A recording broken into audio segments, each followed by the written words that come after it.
बगलामुखी माता की जैसे बात हो रही है, तो आजकल ना इंटरनेट पे एक बहुत वीडियो फ्लोट हो रही है। कोई कहता है मेरे वो हो गया अर्थराइटिस, वो कहते हैं बोलो बगलामुखी मैया की जय, और वो कहते हैं हाँ अब आराम आ गया। भारत में सबसे बड़ी विडंबना ये है कि यहाँ की प्रजा चमत्कार को नमस्कार करती है। हम यहाँ पे श्रद्धा और अंधश्रद्धा के बीच का जो अंतर है वो भूल चुके हैं। पार्वती माँ एक बार विचरण कर रही थी अपनी सखियों के साथ। जो दोनों सखियाँ थी उन्हें भूख लगी।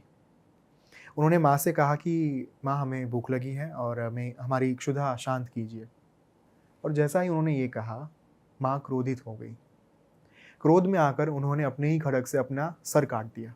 दोस्तों स्वागत है आपका एपिसोड 3 विद परग भाई में। और जैसा कि अगर आप पिछले 2 एपिसोड देख कर आए हो तो आपको पता है हम 10 महाविद्याओं के बारे में बात कर रहे हैं। अगर आप पहली बार ये एपिसोड देख रहे हो तो हम बात कर रहे हैं 10 महाविद्याओं के बारे में, जिनमें से 4 के बारे में हमने बात कर ली है पिछले 2 एपिसोड्स में।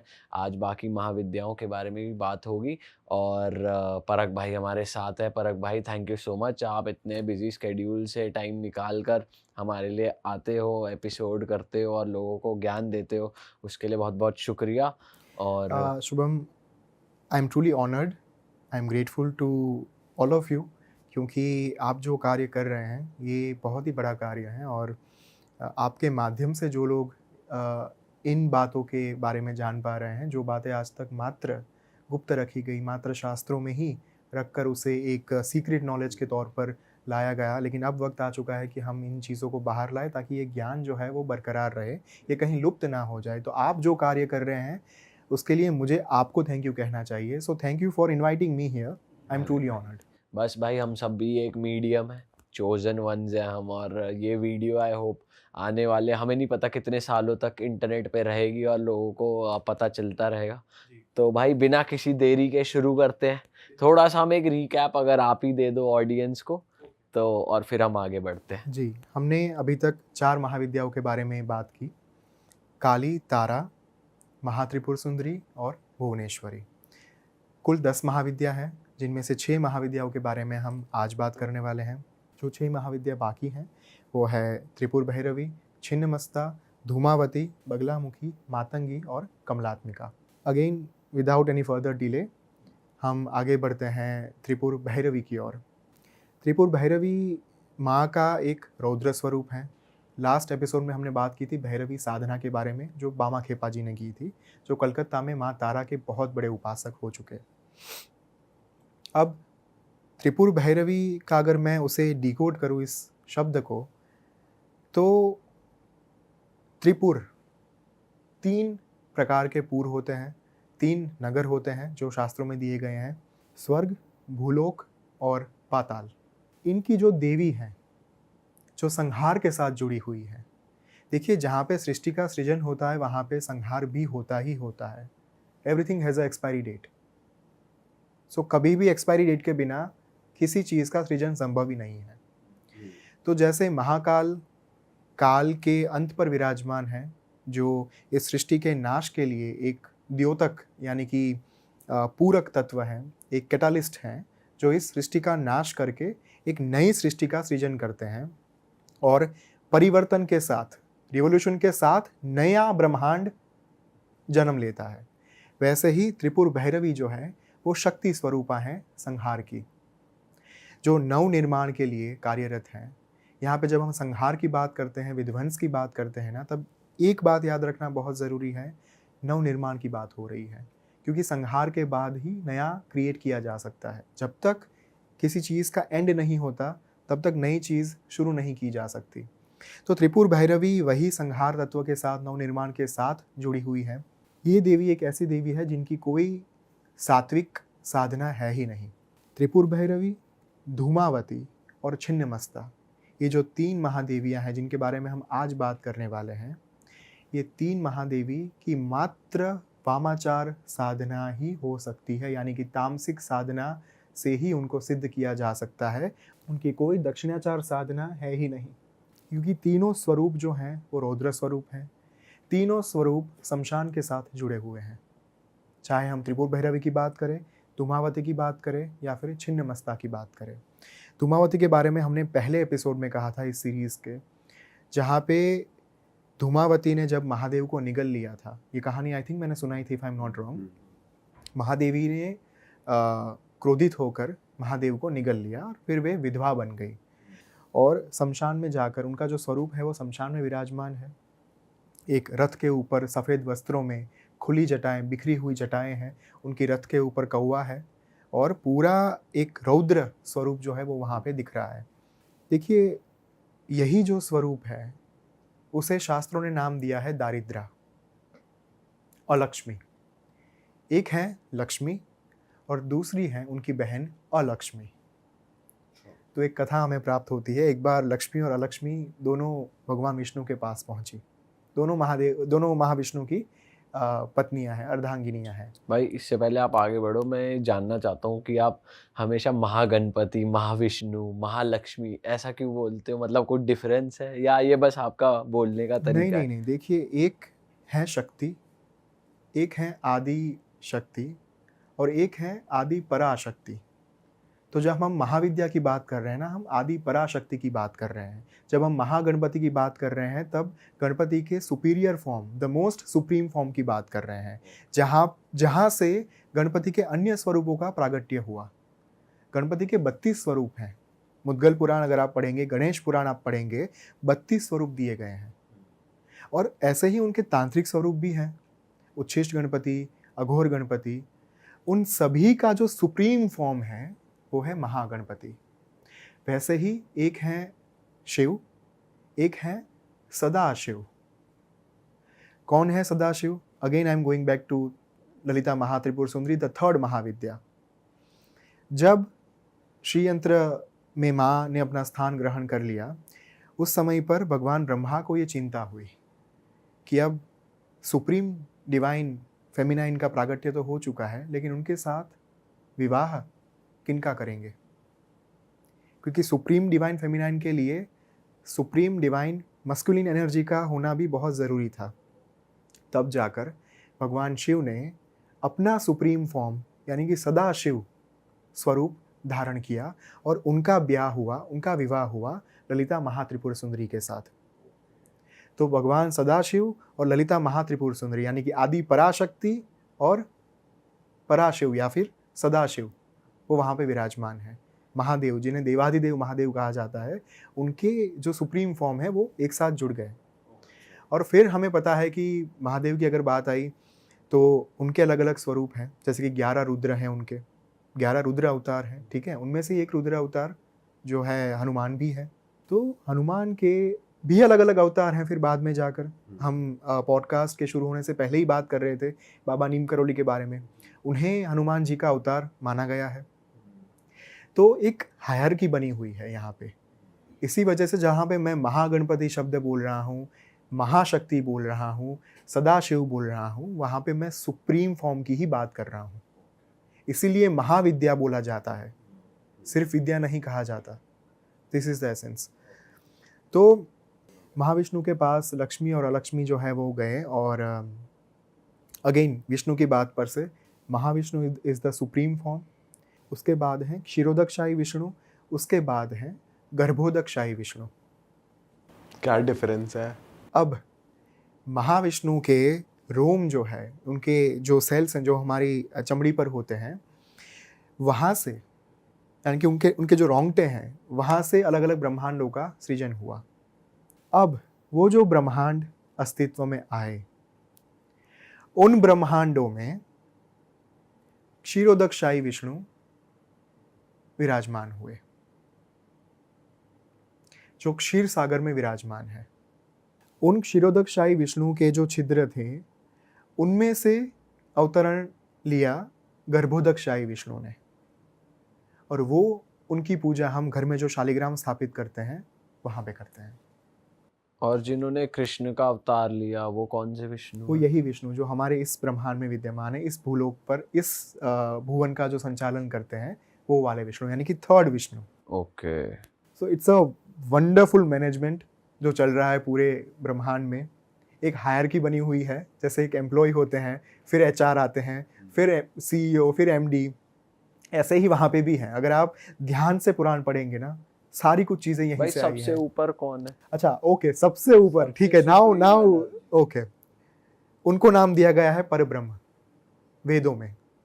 परब्रह्म जो निराकार स्वरूप है, वो मूल स्रोत है। परब्रह्म से हमें 3 स्वरूप प्राप्त हुए, ब्रह्मा विष्णु महेश, जिनके बारे में अभी हमने बात की। फिर उन्होंने अपने अलग अलग ब्रह्मांडों, अपने अलग अलग स्वरूप धारण कर लिए। तो जो विष्णु जी जो हैं, शेषनाग पे शयन करते हैं, ठीक है।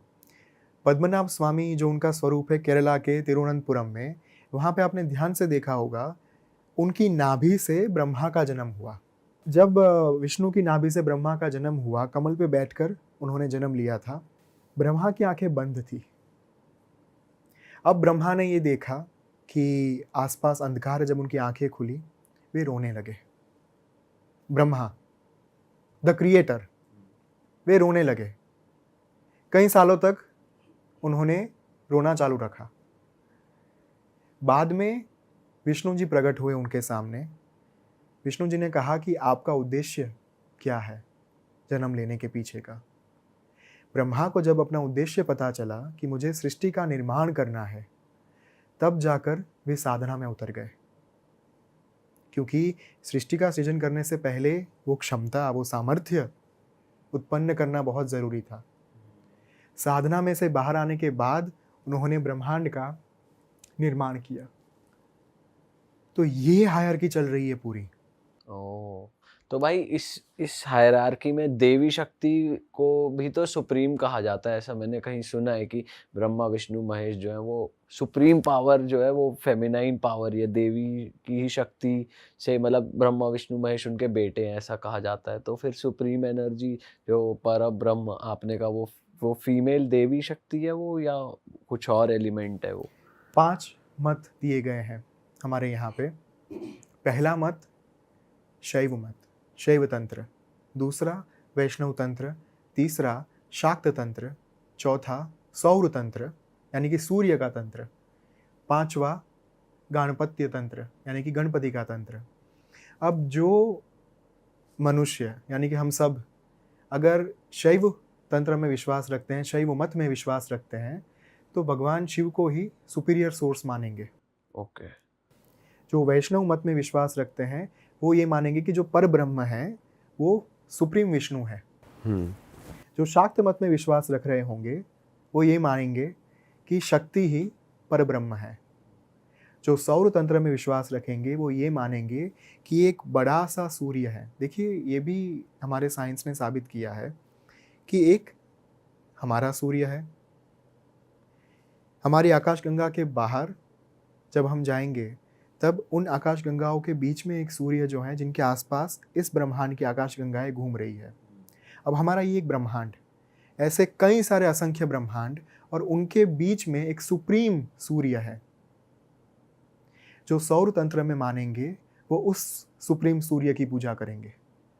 जो मल्टीपल गैलेक्सीज के बीच में एक, बिल्कुल, जो अलग अलग ब्रह्मांडों के बीच में जो मेन सुप्रीम सूर्य होगा, उसे सौर तंत्र जो मानते होंगे, सौर मत वाले लोग, उनके लिए परब्रह्म जो है वो सूर्य ही होगा, supreme Surya, supreme sun.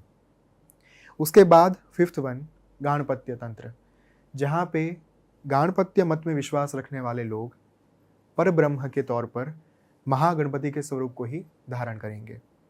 It is all about perception. भाई ये और भी जो- एक अपने आप में डीप चीज है, बहुत ज्यादा डीप। आप देखिए, एक कॉमन सबसे बड़ा सुप्रीम सूर्य, उसके आसपास करोड़ों आकाशगंगाएं, करोड़ों सॉरी सुप्रीम सूर्य के बाहर उनके आसपास घूम रहे हैं करोड़ों ब्रह्मांड। उन करोड़ों ब्रह्मांड में अंदर घूम रही हैं करोड़ों आकाशगंगाएं। उन करोड़ों आकाशगंगाओं के अंदर करोड़ों सूर्यमंडल, सोलर सिस्टम, सोलर सिस्टम्स। उन करोड़ों सोलर सिस्टम्स के अंदर हमारी एक छोटी सी ये सूर्यमंडल, सिंगल सोलर सिस्टम्स, और वहाँ पे 9 ग्रह हमारे वाले सिस्टम में, वहाँ पे पृथ्वी में हम रह रहे हैं। उसके एशिया खंड में, भारतवर्ष में, दिल्ली में आज हम बैठे हैं। बताओ।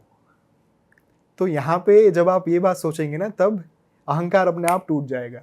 कि हम तो चींटी भी नहीं, चींटी भी चींटी के पैर भी नहीं हैं। सही कह रहे हो भाई। एक तिनका ही कह लो। भाई ऐसा तो देखा है वैसे अपने रैंडम वीडियोस में कि अर्थ इन इटसेल्फ एक डॉट है, मतलब डॉट भी नहीं है, मतलब अगर हम यूनिवर्स से कंपेयर करें तो फिर ह्यूमन तो फिर क्या ही है। तो this was the answer of your question. हाँ भाई, कमिंग बैक टू द हाँ, हम कहानी पे वापस आ जाते हैं भाई, क्योंकि वो ज्यादा इंटरेस्टिंग है, हम वहाँ डूब जाएंगे। ओके, हाँ, तो coming back to the, Lakshmi Alakshmi. बिल्कुल पॉडकास्ट की शुरुआत वहाँ से की, लेकिन अभी तक वहाँ पे नहीं पहुँचे। लक्ष्मी और अलक्ष्मी दोनों विष्णु जी के पास आए और एक प्रश्न पूछा कि देखिए, हम दोनों के बीच में झगड़ा हुआ है, अब आप इसका निवारण कीजिए। हम दोनों में से सुंदर कौन है? अच्छा, इस पे लड़ाई होगी। इस पे लड़ाई हुई कि हम दोनों में से सबसे सुंदर कौन है। तो विष्णु ने सोचा कि अगर मैं ये कहूँगा कि लक्ष्मी जी आप सबसे सुंदर हैं और आप शुभ हैं और अलक्ष्मी अशुभ हैं, तो गाली पड़ेगी, श्राप का सामना करना पड़ेगा। उन्होंने वहाँ पे दिमाग लड़ाया। लक्ष्मी जी को उन्होंने कहा कि देखिए, आप जब आगमन कर रही होती हैं, आप जब आ रही होती हैं, तो बहुत शुभ होती हैं, बहुत फलदायी होती हैं। और अलक्ष्मी को कहा कि देवी, आप जब गमन कर रही होती हैं, जब आप जा रही होती हैं, तो बहुत शुभ होती हैं, फलदायी होती हैं। तो अलक्ष्मी जो है वो गरीबी के साथ जुड़ी हुई है, वो दारिद्रता के साथ जुड़ी हुई है। धूमावती का जो नाम है वो दारिद्र्य है। और आपको शायद पता होगा, हम चातुर्मास हमारे भारत में सेलिब्रेट किए जाते हैं, 4 मास। वो 4 मास ऐसे होते हैं जहाँ पे देवी देवता का पूजन अर्चन, जो शुभ काम है, विवाह से लेकर कोई भी संस्कार जो होते हैं वो नहीं किए जाते। उन 4 मास के दौरान ये कहा जाता है कि जो असुर ऊर्जा है वो प्रबल बन जाती है, जो देव ऊर्जा है वो थोड़ी क्षीण हो जाती है। जब ऐसा कहा जाता है देव सो रहे हैं, अभी मुहूर्त नहीं जी निकलेगा। बिल्कुल, वही समय जो है चातुर्मास, 4 मास, 4 महीने ऐसे होते हैं जहाँ पे शुभ कार्य हम नहीं करते। उस चातुर्मास में ही शुभम, ये जो दारिद्र्य है, निरृति, दारिद्र्य, धूमावती, अलक्ष्मी, ये सारे आप सिनोनिम्स मान सकते हैं अगर गहराई में ना उतरे तो। उसका साम्राज्य होता है। अच्छा, और जब दिवाली का एक दिन पहला जो दिन होता है उसे हम सेलिब्रेट करते हैं नरक चतुर्दशी के नाम से। नरक चतुर्दशी के दिन अलक्ष्मी व्याप्त होती हैं। उसके ठीक एक दिन बाद आगमन होता है लक्ष्मी का, दीपावली के दिन। मतलब अलक्ष्मी जी एग्जिट कर रही होती है। करेक्ट, अलक्ष्मी वहाँ से गमन कर रही हैं, एग्जिट कर रही हैं, जा रही हैं। दीपावली पे लक्ष्मी जी वहाँ पे स्थापित हो रही हैं और इसीलिए दीपावली के बाद शुभ कार्य जो है उसकी शुरुआत हो जाती है। तो ये है धूमावती देवी। धूमावती देवी आज की तारीख में लोग कई सारे अलग अलग कार्यों के लिए उनकी साधना कर रहे हैं, उनकी उपासना कर रहे हैं। और ज़्यादातर किसी के ऊपर अभिचार क्रिया करने के लिए, किसी के ऊपर शत्रु पीड़ा है तो उसका नाश करने के लिए जो है उनकी साधना की जाती है। और इनका अगर आप रूप बता सकते हो तो रूप बहुत ही ज़्यादा। हाँ, मैंने अभी बताया, जो बिल्कुल एंग्री हैं, उनका स्वरूप जो है वो सफ़ेद वस्त्रों में, मैंने कहा कि रथ के ऊपर विराजमान है। कौवा जो है उनके रथ के ऊपर है, जटाएं बिखरी हुई हैं, क्रोधित स्वरूप हैं। और उनकी साधना तामसिक तरीके से ही की जाती है, यानी कि पंचमकार वहाँ पे पिक्चर में आ जाते हैं। अनफॉर्चुनेटली ये बात नहीं होनी चाहिए थी, क्योंकि जब धूमावती की साधना भी हम करते हैं तब भी लक्ष्मी की प्राप्ति तो संभव है ही। धूमावती को सिर्फ शत्रु पीड़ा या फिर शत्रुनाश के लिए ही उपयोग में नहीं लिया जा सकता। ये सबसे अनफॉर्चुनेट बात हो रही है आज की तारीख में कि लोग उनकी क्रियाओं का उपयोग अभिचार क्रिया के लिए कर रहे हैं। मैं इसलिए ये शब्द बार बार नहीं बोलना चाहता, क्योंकि जब ऐसी चीज़ें बाहर आएंगी ना, लोग, जो मैंने कहा था, जो सुप्रीम अम्ब्रेला है, कृपा और आशीर्वाद की छतरी, वहाँ से भटक कर इन चीज़ों में पड़ जाएंगे। इसलिए मैं उसके ऊपर अभी फोकस नहीं कर रहा हूँ। तो ये है धूमावती देवी। हमारी बात हो रही थी त्रिपुर भैरवी पर। तो त्रिपुर भैरवी भी माँ का रौद्र ही स्वरूप है, संहार के साथ जुड़ी हुई है। शत्रु पीड़ा से लेकर जीवन में अगर बड़ी से बड़ी बाधा है तो उसका नाश करने के लिए माँ सक्षम है। उसके बाद है छिन्नमस्ता, जिसे छिन्नमस्तिका भी कहा जाता है, उनके नाम में ही अर्थ छिपा हुआ है। तो क्या है छिन्नमस्ता? जिनका मस्तक छिन्न है यानी कि कटा हुआ है, जिनका सर कटा हुआ है, वो है छिन्नमस्तिका। अब एक बहुत सुंदर कथा जो थोड़ी भयानक भी है, वो मैं आपको सुनाऊंगा। माँ के छिन्नमस्ता स्वरूप का प्रागट्य कैसे हुआ? पार्वती माँ एक बार विचरण कर रही थी अपनी सखियों के साथ, जया और विजया के साथ, जो नित्याएं भी हैं उनकी। महल को आने में थोड़ी देर थी और चल के जा रही थी। जो दोनों सखियां थी उन्हें भूख लगी। उन्होंने माँ से कहा कि माँ हमें भूख लगी है और हमें हमारी क्षुधा शांत कीजिए। तो माँ ने कहा कि थोड़ी प्रतीक्षा कर लीजिए, महल बस थोड़ी ही दूरी पर है, अभी आ जाएगा, उसके बाद मैं आपको भोजन दे दूंगी। तो चलते रहे, लेकिन महल आ ही नहीं रहा था। जया विजया ने कहा कि आप कैसी माँ हैं, आप तो स्वयं अन्नपूर्णा हैं, महादेव को भोजन कराती हैं और अपनी दो सखियों को भोजन नहीं करा सकती, निष्ठुर हैं आप तो। और जैसा ही उन्होंने ये कहा, माँ क्रोधित हो गई। क्रोध में आकर उन्होंने अपने ही खड़ग से अपना सर काट दिया। उन्होंने अपना सर एक हाथ में ले लिया। उनके जो कटा हुआ सर था, जो धड़ था, ये धड़ में से जो रक्त की धारा बही, 3 धारा बही। एक धारा जया के मुख में गई, दूसरी धारा विजया के मुख में गई और तीसरी धारा माँ ने स्वयं अपने मुख में धारण कर ली। तो ये माँ का स्वरूप है, जहाँ पे रक्त की 3 धारा उनके धड़ से बाहर आ रही हैं। 2 रक्त धाराओं का पान उनकी 2 सखियां कर रही हैं, 1 रक्त धारा माँ स्वयं पी रही है। यहाँ पे मैं बात करूँगा एसोटेरिक मीनिंग की भी। देखिए 3 प्रकार के गुण होते हैं, सत्व, रजस, तमस। 3 प्रकार के स्टेट्स होते हैं, अवस्था, सुषुप्त, जागृत, स्वप्न यानी कि स्लीपिंग, अवेकनिंग और ड्रीमिंग स्टेट।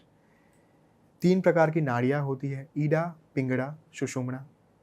3 प्रकार के जप होते हैं, वाचिक, मानसिक, उपांशु। और ये जो सारे 3 के साथ जुड़ा हुआ ये नंबर है, वहीं से छिन्नमस्तिका कनेक्टेड है। छिन्नमस्ता माँ जो है, वो आपको इन सारे जो गुण हैं, अवस्थाएं हैं, इनसे ऊपर लाने का काम करती है। इसीलिए वो 3 के साथ जुड़ी हुई है। जो चौथी अवस्था है, जैसा कि मैंने कहा सुषुप्त, जागृत, स्वप्न, उसके ऊपर एक अवस्था आती है, चौथी अवस्था, तुरीय अवस्था। 3 प्रकार के जप, वाचिक, उपांशु, मानसिक। उसमें जो चौथा जप है वो है अजपा जप, वहाँ तक माँ आपको लेकर जाती हैं। 3 प्रकार के नगर हैं, जैसा कि हमने बात करी, स्वर्ग, भूलोक, नर्क। वहाँ से ऊपर उठाकर वैकुंठ तक पहुँचा सकती हैं आपको। उल्टा भी कर सकती हैं अगर किसी का बुरा कोई चाहता है तो। इससे उल्टा तो क्या ही होगा। छिन्नमस्तिका जो है, जब आप उनकी उपासना करते हैं तब ऊपर ही जाते हैं।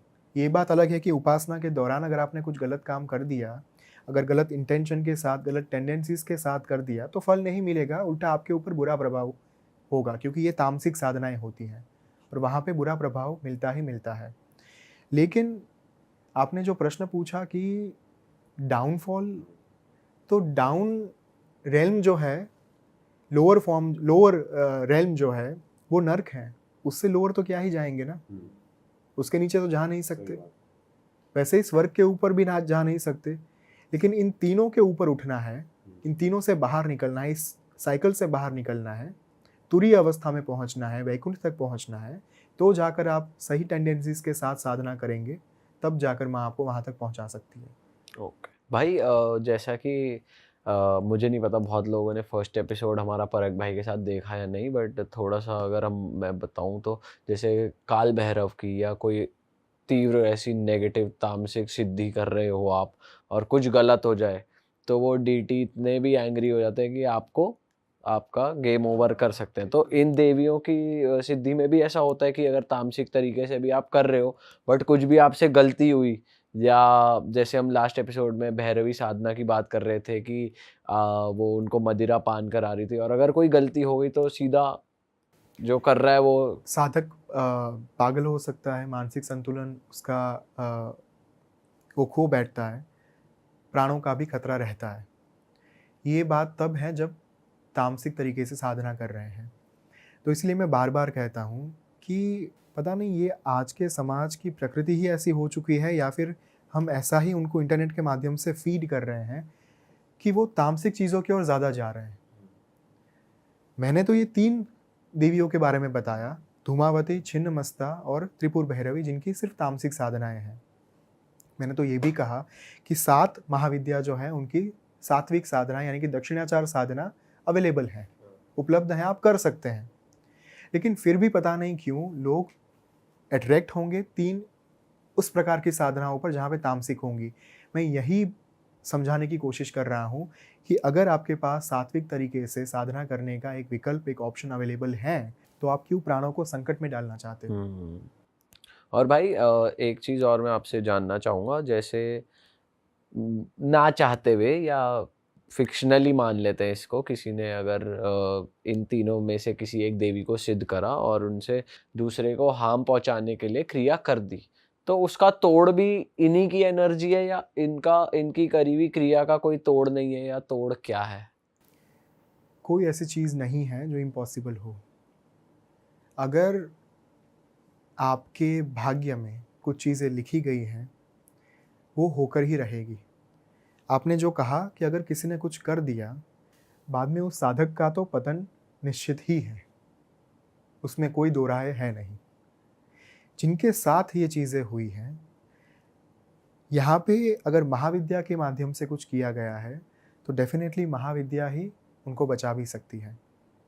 तो ना तो डरने की कोई ज़रूरत है, ना तो किसी प्रकार की संशय में रहने की ज़रूरत है, ना किसी प्रकार के भ्रम में रहने की ज़रूरत है।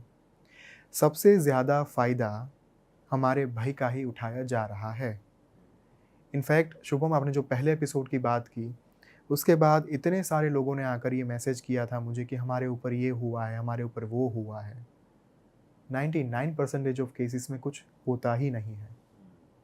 लेकिन हमारी असफलता, हमारी निष्फलता और हमारी काम ना करने की जो एक चीज़ होती है ना, वही ये मानने के लिए हमें मजबूर करती है। वो हमारा सेल्फ मैकेनिज्म बन जाता है कि हमारे ऊपर किसी ने कुछ कर दिया है, इसीलिए मेरे काम नहीं बन रहे। ये नहीं सोचते कि क्या पता वो काम ना होने हो, कुछ और अच्छा होना हो। कभी आप हमारे जो अलग अलग बिलियनर्स हैं, मिलियनर्स हैं, उनको जब पूछने के लिए जाएंगे, चाहे वो कितने ही खराब अवस्था में से बाहर क्यों ना आए हो, कैसे कितने सारे उदाहरण हैं जहाँ पे गैरेज में से किसी ने शुरू किया था और आज मिलियनर बन चुके हैं। कभी वो लोग आकर आपसे ये नहीं कहेंगे कि हाँ मेरे ऊपर ये अभिचार क्रिया हुई थी। चाहे कि कितनी ही गरीबी क्यों ना देख ली हो उन्होंने, चाहे कितने ही शत्रुओं का सामना क्यों ना कर लिया हो उन्होंने, राइवलरी का, कभी ये नहीं सुनोगे आप उनसे, क्योंकि वो मेहनत में मानते हैं। लेकिन हमारी प्रजा कहीं ना कहीं पिछले समय में जो आक्रमण हुआ उसके कारण बार बार उसी दिशा में भटकती जा रही है कि हमारे ऊपर किसी ने कुछ कर दिया है, जबकि ये नहीं सोच रहा कि हमारी मेहनत में कहाँ कमी है, हमारे काम में कहाँ कमी है। लोग भटक रहे हैं, भटक रहे हैं। कभी कभार एक एक्सक्यूज भी बना लेते हैं ना इस चीज को कि भाई ये एक्सक्यूज ही मिल जाता है, लोग वही बैठने का भी बैठे। अब तो देखो ये हो चुका है हमारे ऊपर, जब तक इसका निवारण नहीं आता हम कुछ कर नहीं पाएंगे। तो इसी के चक्कर में, इसी बहानेबाजी के चक्कर में हमारे भारत के यंगस्टर्स आज भी उस कक्षा तक नहीं पहुंच पा रहे हैं जहां पे बाहर के जो लोग प्रगति कर रहे हैं, विकास कर रहे हैं। सनातन की जो साधनाएं हैं ना, उनका उसे दिया ही इसलिए जाता है ताकि हम हमारे जीवन में अच्छा कर पाएं। इन चीज़ों को इसलिए नहीं दिया जाता क्योंकि हम अंधश्रद्धा में फंसकर मेहनत ही ना करें।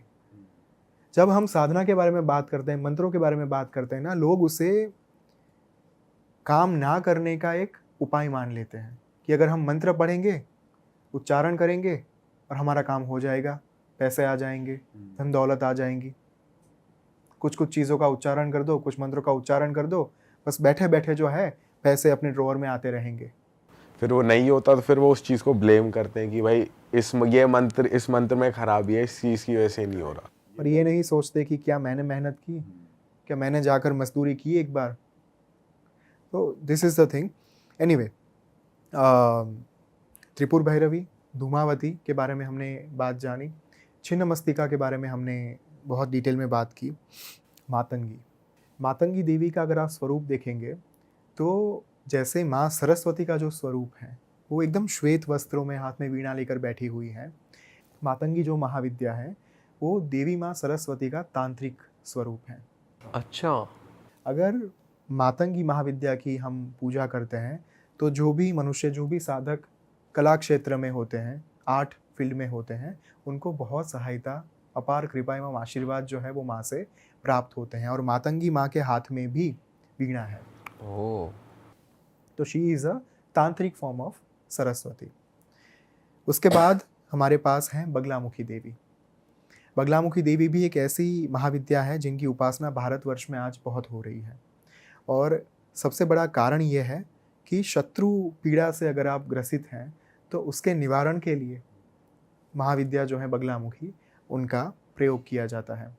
ब्लैक मैजिक के लिए ज्यादा कहा जाता है कि बिल्कुल, ये अभिचार के लिए भी उनका जो है वो किया। देखिए, वो तो सब महाविद्याओं के साथ जुड़ा हुआ है। जहाँ पे तंत्र आ गया ना, तंत्र का एक भाग अभिचार क्रिया है, लेकिन अभिचार क्रिया ही तंत्र नहीं है। ये बात समझनी बहुत ज़रूरी है। हर एक महाविद्या, हर एक स्वरूप इनके साथ जुड़े ही हुए हैं, अभिचार क्रियाओं के साथ। हनुमान का भी मंत्र प्राप्त हो सकता है अभिचार करने के लिए, सभी चीज़ों का हो सकता है। लेकिन हम यहाँ पे ये बात माननी पड़ेगी कि अभिचार से बाहर निकलकर उनका जो मूल स्वरूप है उसकी ओर आगे बढ़े, उनकी जो मूल साधना है उसकी ओर हम आगे बढ़े, ना कि उसी में हम फंस कर रह जाए अभिचार क्रियाओं में। तो बगलामुखी की उपासना इन दोनों चीज़ों के लिए की जाती है, लेकिन सुप्रीम डिवाइन तक पहुंचने के लिए भी बगलामुखी महाविद्या जो है वो आपको बहुत फल दे सकती है। भाई इसी में बगलामुखी माता की जैसे बात हो रही है, तो आजकल ना इंटरनेट पे एक बहुत वीडियो फ्लोट हो रही है कि एक बंदा है जो मतलब अब वो बाबा ही होंगे, मतलब रिस्पेक्टफुली कहूँगा उनके बारे में, कि वो दूर से कोई कहता है मेरे वो हो गया अर्थराइटिस, वो कहते हैं बोलो बगलामुखी मैया की जय, और वो कहते हैं हाँ अब आराम आ गया, जिसकी बहुत रील्स वायरल हो रही। वो ऐसा फूक मारते हैं, कहते हैं अब बताओ क्या दिक्कत है, और वो दूर से ही वो कर लेते हैं। और उनके मीम बन रहे कि डॉक्टर जो हैं वो सुसाइड कर रहे हैं, सर पकड़ रहे हैं नीचे डॉक्टर गए तेल लेने। हाँ, और वो बंदे भी कह रहे हैं हाँ ठीक हो गया एकदम हम। तो मतलब लोग ऐसे भी मिसयूज कर लेते हैं कि माता का नाम इतना पवित्र नाम और थोड़ी बिलीवेबल कम है। ऐसा होता होगा सच में? वैसे कोई सिद्ध कर ले तो। आपने जो प्रश्न पूछा उसी प्रश्न में आपने उत्तर भी दे दिया। हाँ आपने ही कहा ना मीम्स बन रहे हैं। हाँ। कब बनते हैं? मैंने लास्ट एपिसोड में कहा था अगर मैं बीमार हूँ तो दवाई मुझे ही खानी पड़ेगी। कभी भी ये चीज़ जो दिखाई जाती है कि ये हो गया वो हो गया, भारत में सबसे बड़ी विडंबना ये है कि यहाँ की प्रजा चमत्कार को नमस्कार करती है। हम यहाँ पे श्रद्धा और अंधश्रद्धा के बीच का जो अंतर है वो भूल चुके हैं।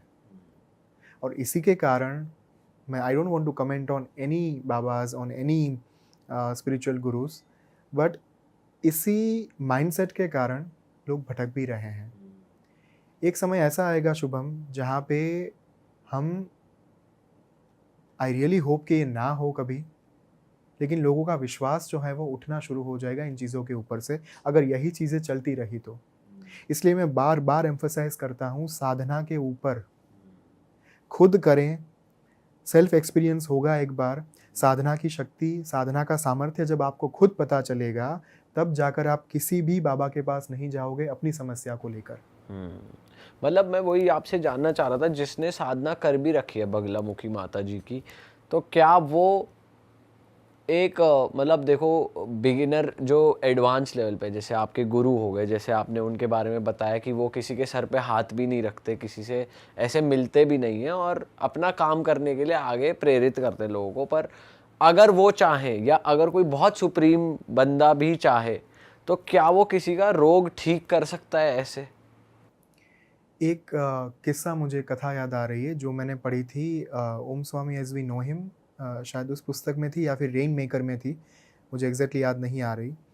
ओम स्वामी जब हिमालय से आए ही थे बाहर, नीचे ही उतरे ही थे, वाराणसी में वे गए थे और उस समय पर उनके एक बहुत ही पहले के जान पहचान एक मनुष्य वहाँ पे थे और उनको कैंसर या फिर ऐसा रोग था, कोई ऐसी बीमारी थी जिसके बारे में डॉक्टर्स ने हाथ खड़े कर दिए थे कि अब हम यहाँ पे कुछ नहीं कर सकते, आपका जो मृत्यु है वो समीप आ चुका है।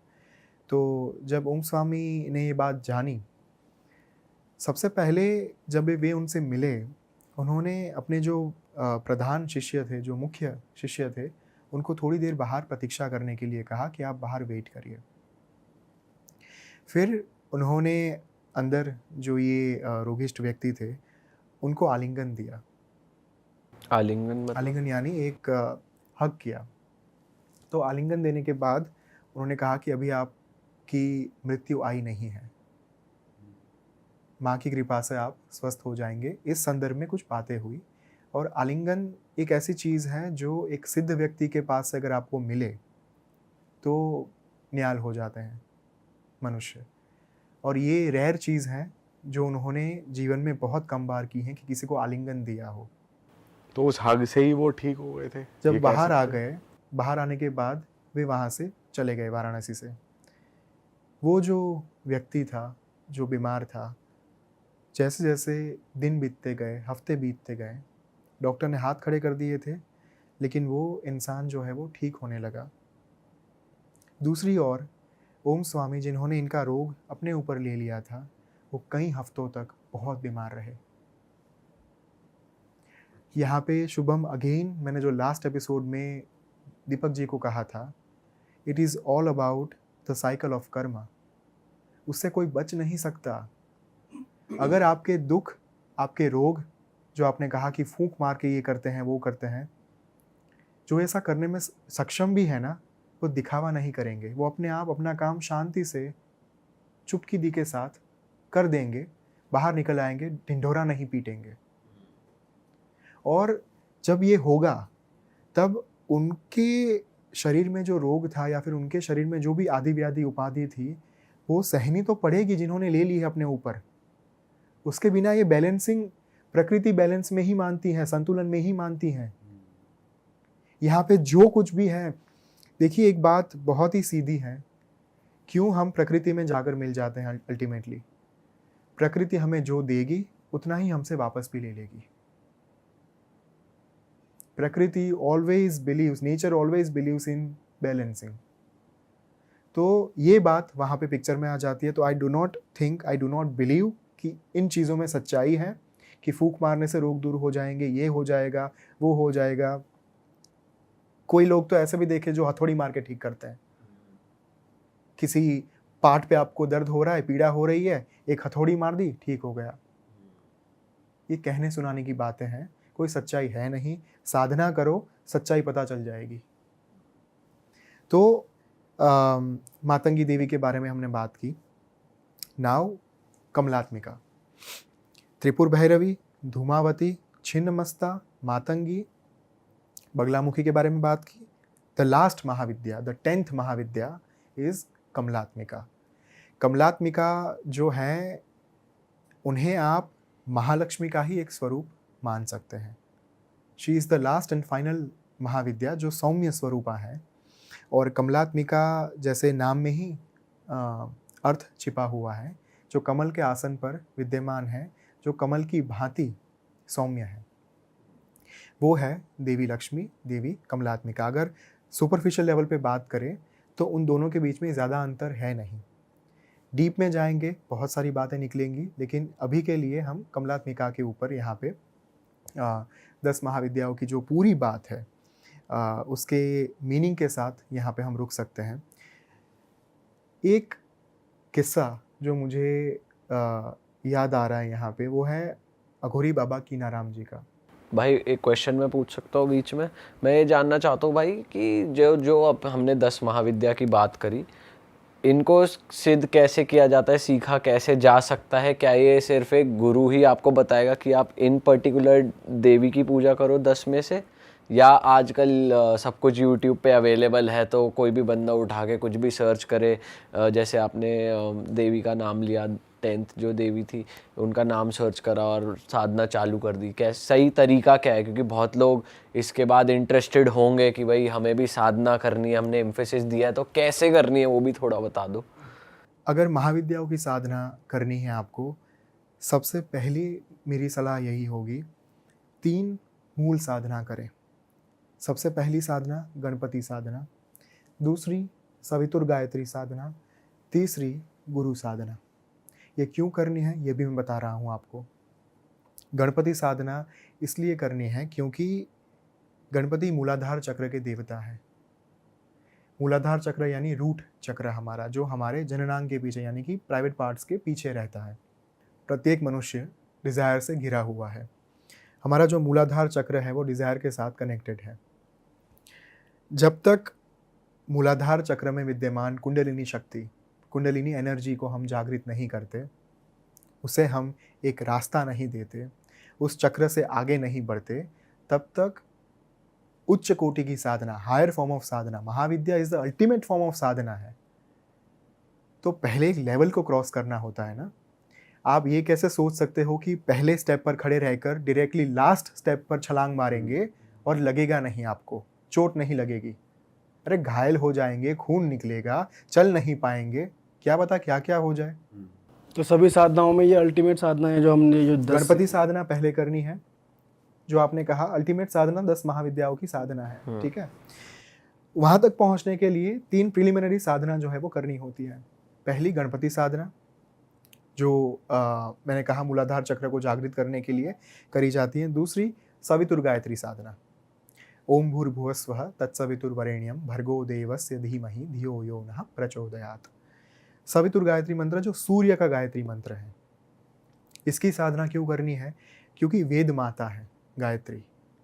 वेद माता होने के कारण चारों की चारों वेदों में जो मंत्र दिए गए हैं हमें, उनकी जननी है। और तंत्र हमें महाविद्या से लेकर जो भी आज हम बात कर रहे हैं वो सब कुछ प्राप्त हुआ वेदों में से। तो जब तक माँ गायत्री को रॉयल्टी नहीं देंगे ना, तब तक आगे नहीं बढ़ पाएंगे। तो माँ गायत्री की साधना उनको रॉयल्टी देने बराबर है।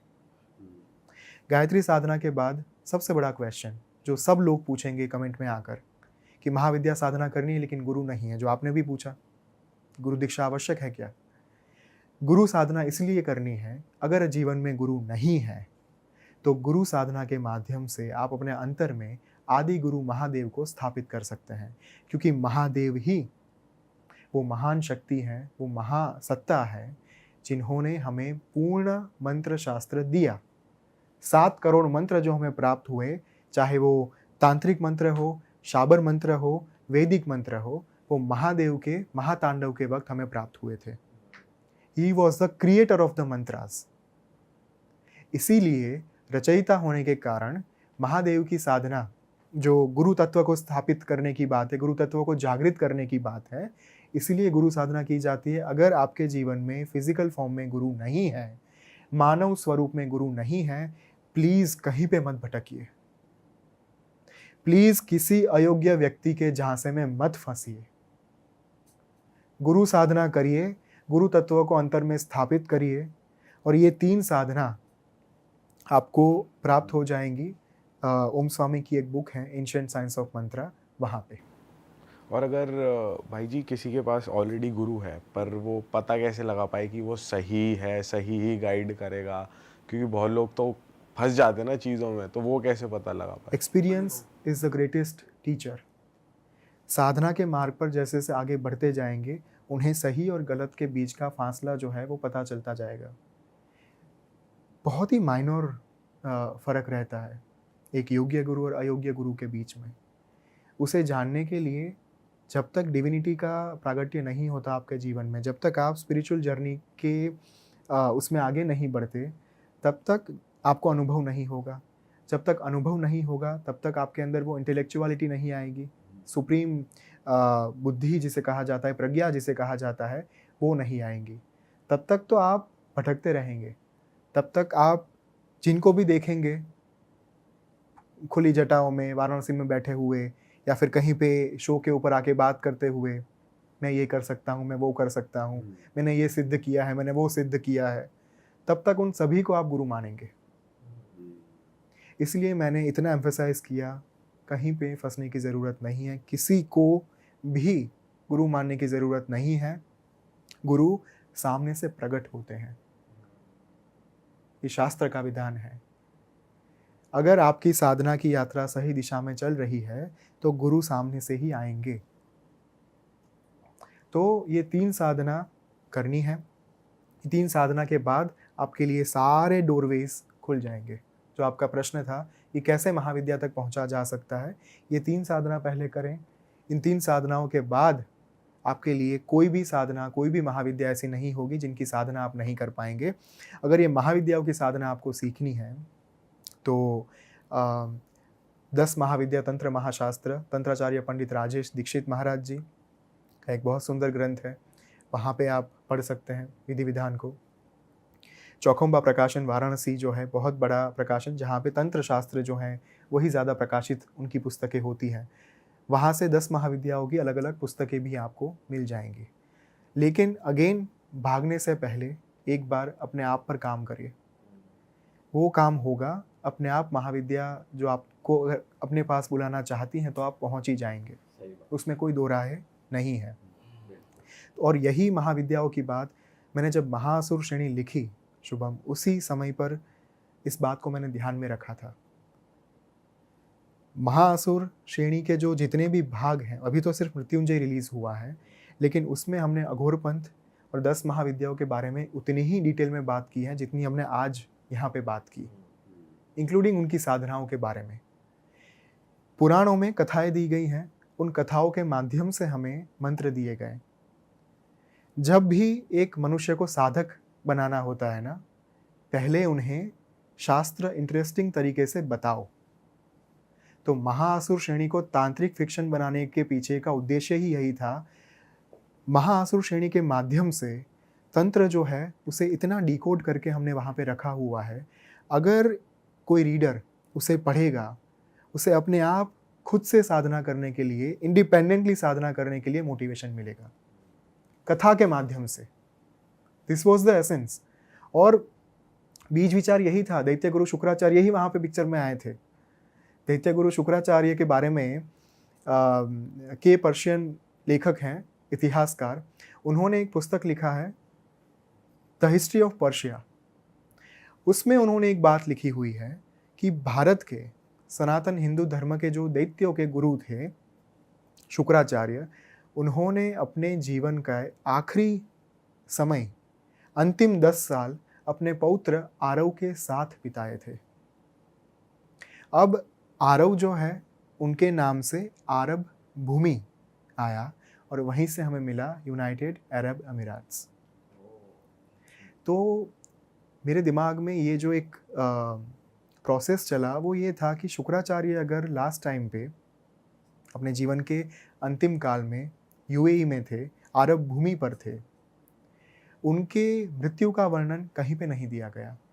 एक भी पुराण, एक भी शास्त्र, एक भी ग्रंथ शुक्राचार्य की मृत्यु के बारे में कुछ भी नहीं बता रहे हैं। तो शुक्राचार्य गए कहाँ? ये रहस्य आज तक नहीं सुलझा, ये रहस्य आज तक कभी उजागर नहीं हो पाया। और वहीं से हमने महाअसुर श्रेणी लिखी। दैत्य गुरु शुक्राचार्य अनेक तांत्रिक महाविद्याओं के, अनेक साधनाओं के मालिक थे, स्वामी थे। तो ये सारी चीज़ें कनेक्टेड हैं। ये जो हम आज ये 3 एपिसोड में जितनी भी बातें करी ना, वो सारी बातें महाअसुर श्रेणी में एक फिक्शनल तौर पर डाली गई हैं, इस उद्देश्य के साथ कि साधना लोगों तक पहुँचे। तो लास्ट में जब मैं बात करना चाहता था अघोरी बाबा कीनाराम की, ही वॉज अ ग्रेट उपासक, ग्रेट अघोरी, जो अपने समय में एक रिवोल्यूशनरी भी थे। उन्होंने समाज के लिए बहुत काम किया। जो ऊंच नीच का भेद था, जो पक्षपात था समाज के वर्गों के बीच में, वो भी दूर करने का काम किया था। भाई वही है जिनका बहुत बड़ा आश्रम भी है अघोरियों का, वही अघोर पीठ, हाँ, जो वाराणसी में, वही बाबा है ये। हमने एक एपिसोड में बात की थी अघोर पीठ के बारे में, क्रीम कुंड में, आई थिंक हमारे दूसरे एपिसोड में बात की थी हमने। तो उन्हीं का एक किस्सा जो है वो जुड़ा हुआ है इनके साथ। वो भी माँ के उपासक थे। गुजरात के कच्छ विस्तार है, वहाँ पे क्षेत्र है, वहाँ पे उन्होंने माँ की उपासना शुरू की थी। अब होता ये था कि जब उनकी उपासना चल रही थी शुभम, उस समय पर भैरव उनकी चौकी साफ करने के लिए आते थे और एक छोटी बालिका आती थी उन्हें भोजन देने के लिए। बाबा किनाराम ने एक दिन पूछा उनसे कि आप नित्य मेरी साधना के दौरान जंगल में इतना दूर चल के मुझे भोजन देने के लिए आती हैं, इतनी छोटी हैं आप है कौन? उस बालिका ने कहा कि मैं वही हूँ जिनकी आप साधना कर रहे हैं। आपकी साधना आज पूर्ण हुई। मैं माँ जगत जननी हूँ, मैं ही महाविद्या हूँ, मैं ही परब्रह्म स्वरूपिणी हूँ। और माँ ने अपना नाम जो है वो शक्तिपीठ जो है हमारी हिंगलाज शक्तिपीठ, वो माँ हिंगलाज वहाँ पे प्रकट हुई थी। माँ ने उनसे कहा मेरा ये माँ ने उनसे कहा कि मेरी इच्छा है कि आप मुझे वाराणसी लेकर जाइए। आप जहाँ जाएंगे मैं आपके पीछे पीछे आऊँगी। आप मुझे वाराणसी में स्थापित करिए क्रीम कुंड में। और आज भी क्रीम कुंड वहाँ पे है। बाबा किनाराम ने माँ को वहाँ से ले जाकर वाराणसी वे गए और क्रीम कुंड में माँ को हमेशा के लिए स्थापित कर दिया। पीयूष जी, ये होती है एक भक्ति। जब आपके इंटेंशंस, आपके उद्देश्य की शुद्धता, पवित्रता अगर राइट डायरेक्शन में है, अगर आप मात्र श्रद्धा, समर्पण, आस्था के साथ, भक्ति के साथ माँ की उपासना कर रहे हैं, चाहे महाविद्या हो, चाहे दुर्गा माँ हो, नौ दुर्गा के अलग अलग स्वरूप हो, माँ स्वयं आपको ये कहेंगी कि अब मैं आपके साथ चलूँगी, आपके आसपास रहूँगी, आपके इर्द गिर्द रहूँगी, एक रक्षा कवच बन के आपका हमेशा रक्षण करूँगी। तब उन्हें कुछ मांगने की ज़रूरत नहीं रहती माँ से कि मुझे ये दे दो, मुझे वो दे दो। बिना मांगे ही माँ दे देती है सब कुछ। भाई जब भक्ति की बात हो ही रही है तो मुझे आपसे एक क्वेश्चन पूछना है। मैं कुछ भी कंपेयर नहीं कर रहा हूँ, बट ऐसा कहा जाता है कि जैसे आप साधना को बहुत प्रमोट करते हो कि एक विधि विधान से, एक मंत्र के साथ आप जप करो और साधना करो, और एक तरफ हमारे संत है जैसे प्रेमानंद जी हैं, वो कहते हैं नाम जप करो, जब भी आप फ्री हो नाम लेते रहो, नाम लेते रहो, कोई भी एक नाम। तो दोनों में फ़र्क क्या है? क्या मतलब हम जैसे आम लोग, जैसे व्यूअर्स देख रहे हैं, मेरे मन में क्वेश्चन आ रहा है कि क्या इनफ है हमारे लिए? Thank you for asking this particular question, क्योंकि सभी लोगों के मन में ये विचार आया ही होगा कभी ना कभी अपने जीवन में। दो मार्ग हैं, भक्ति मार्ग और साधना का मार्ग, चाहे वो तंत्र साधना हो या फिर वैदिक साधना हो। भक्ति मार्ग का जो मूल है वो ये है कि मृत्यु के बाद ईश्वर की प्राप्ति हो। तंत्र मार्ग का जो मूल है वो ये है कि एक साधक प्रतीक्षा नहीं कर सकता मरने तक की। उनके मन में तो यही है कि मैं जब तक जी रहा हूँ, मेरी सांसें चल रही है, उसी दौरान मैं ईश्वरत्व का साक्षात्कार करना चाहता हूँ। तो तंत्र मार्ग की साधनाओं में दैवत्व जो है वो आपके भीतर, आपके चित्त में हमेशा के लिए विद्यमान हो जाते हैं। मृत्यु के पश्चात प्राप्ति नहीं, जीवन के दौरान प्राप्ति।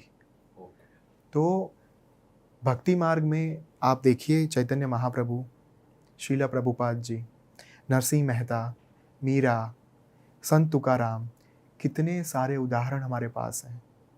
जब हम भक्ति मार्ग की बात करते हैं ना, एक बात बहुत समझनी हमें आवश्यक है कि भक्ति मार्ग एक्सक्यूज़ नहीं हो सकता साधना न करने का। अगर भक्ति ही करनी है, जो आपने कहा प्रेमानंद जी महाराज बहुत सुंदर कार्य कर रहे हैं। राधा देवी का जो नाम जप है, राधा माँ का, कृष्ण का जो नाम जप है, देखिए सबसे बड़ी बात मैं आपको एक बताने जा रहा हूँ। जो हमारा महामंत्र है, हरे राम राम राम हरे हरे, हरे कृष्ण कृष्ण कृष्ण हरे हरे, ये महामंत्र के लिए किसी विधि विधान की आवश्यकता नहीं होती। इसे इसीलिए महामंत्र कहा गया है क्योंकि ये मंत्र के उच्चारण मात्र से ही आपको ईश्वर प्राप्त हो सकते हैं। लेकिन यहाँ पे मैं अगेन एक बात कहूँगा, अगर भक्ति ही करनी है तो मीरा बन जाइए, अगर भक्ति ही करनी है तो शीला प्रभुपाद बनिए, चैतन्य महाप्रभु बनिए, नरसिंह मेहता बनिए, भक्ति में लीन हो जाइए। उस कक्षा की जब भक्ति करेंगे तब जाकर ईश्वर प्राप्त होंगे। अगर साधना करनी है तो उस कक्षा की साधना करिए जो अभिनव गुप्त ने की थी, आदि शंकराचार्य जी ने की थी, माधवाचार्य जी ने की थी, वल्लभाचार्य जी ने की थी। दोनों के अपने अपनी सुंदरता है, दोनों के अपना अपना सौंदर्य है, पद्धतियों का, मेथड्स का। सिर्फ मुझे प्रॉब्लम है लोगों की चीज़ ना करने से, क्योंकि भक्ति भी कर रहे हैं, नाम जप भी कर रहे हैं, तो मेक श्योर वन थिंग कि आप कुछ कर रहे हो। नाम जप तो नाम जप, जस्ट डू दैट प्रॉपरली। भाई जो आप कह रहे हो कि ईश्वर प्राप्त हो जाएंगे अगर हम भक्ति करते हैं, साधना करते हैं, ये कार्य पूरे करने को कह रहे हो? जो आदमी सोचता है कि यार मेरा ये कार्य पूरा हो जाए फिर ईश्वर प्राप्त होने का मतलब क्या, आप क्या कहना चाह रहे हैं यहाँ पे? ईश्वर प्राप्ति का अर्थ ये नहीं है कि मेरे सारे काम हो जाएंगे, मैं जो मांगूंगा, धन दे दो, पैसा दे दो, सफलता दे दो, करियर में ग्रोथ दे दो, ये कर दो, वो कर दो, उसकी बात नहीं कर रहा हूँ। वो तो बाय प्रोडक्ट हैं। मैंने दूसरे एपिसोड में भी कहा था, भोग ऐश्वर्य जो है वो माँ की कृपा के साथ, देवता की कृपा के साथ साथ आते रहेंगे। जो फोकस रहेगा ईश्वर प्राप्ति का, वो गोल, एक सेट जो है, ध्येय जो है, उद्देश्य, इंटेंशन जो है, वो हमेशा ईश्वर प्राप्ति का यही रहता है कि ईश्वर के समकक्ष बन जाना, जहाँ पे ईश्वर के भाव में हमेशा आप स्थित रहते हो, जहाँ पे आपके हृदय में, आपके अंतर में हमेशा करुणा रहती है, किसी के प्रति नफरत नहीं रहती, क्रोध नहीं रहता, विकार नहीं रहता, वृत्तियाँ नहीं रहती, नकारात्मक वृत्तियाँ, टेंडेंसीज नहीं रहती, स्वार्थ नहीं रहता, किसी को दुख या पीड़ा पहुंचाने की भावना नहीं रहती। क्योंकि ईश्वर हम किसे कहते हैं? ईश्वर कौन है? ईश्वर वही है ना जिनको हम एक आइडियल मान सके, आदर्श मान सके। पर हम वो प्रेजेंस फील कर पाते हैं इस स्टेज, भक्ति की लास्ट स्टेज में? उसके लिए लास्ट स्टेज तक पहुंचने की भी ज़रूरत नहीं है। वो तो पहली अवस्थाओं में जैसे जैसे आप बढ़ते जाएंगे वैसे वैसे ही ईश्वर आपको अपनी जो उपस्थिति है वो फील कराते रहेंगे। आपको भाई, आपने इतनी साधना कर रही है, आप कर रहे हो, आगे बढ़ रहे हो, आपको कभी फील हुई है प्रेजेंस कि भगवान है? मेरे जीवन में एक अनुभव ऐसा हुआ था जहाँ पे मैं बात कर रहा हूँ 2017 की।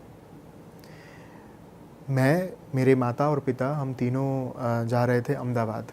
मेरी बहन जो है वो यूएस से आ रही थी, पहली बार इंडिया आ रही थी, और उनको हम सरप्राइज़ देने के लिए जा रहे थे एयरपोर्ट पर पिकअप करने के लिए। तो हम लोग लिमड़ी, एक विस्तार है, क्षेत्र है वहाँ पे, उसके आगे पहुँचे।